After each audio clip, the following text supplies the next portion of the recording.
पूल बंद राहणार आहे. काय आज संध्याकाळ रात्रीपासून आणि उद्या दिवसभर एक दिवसासाठी हा शिवाजी जो पूल आहे, छत्रपती शिवाजी महाराजांचा पूल आहे तो बंद आहे. कारण की त्याच्यावरचे जे काही कंप्लेंट्स होते की ते म्हणजे जे खटके होत्या तिथल्या त्या लागत होत्या, त्यामुळे ते कॉन्ट्रॅक्टरला सांगून आपण ते सुधारणार होते. त्यामुळे मेंटेनन्ससाठी तो एक दिवसासाठी पूल आहे तो बंद राहणार आहे.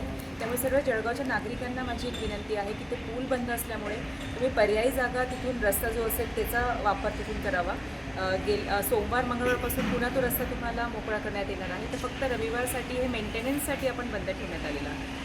ते पण गेल्या 5 वर्ष आधी हा पूल तयार झालेला होता. इतकं मोठा म्हणजे आता पुन्हा दुरुस्ती करावं लागत आहे. याचा संबंधित ठेकेदारावर काही ब्लॅकलिस्ट किंवा सदोष मनुष्यवध असा गुन्हा दाखल करणार का? नाही, दुरुस्ती म्हणजे असं ब्लॅकलिस्ट वगैरेचं काहीच नाही आहे. ते मेंटेनन्स असतो तो निघतच असतो.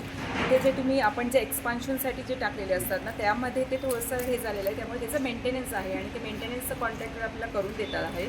त्यामुळे ब्लॅकलिस्ट वगैरे असं काहीच विषय नाही. ते आपण त्यांना विनंती केली होती आणि त्यांनी ते करून देत आहेत. त्याच्यामुळे एक दिवसासाठी तो बंद आहे.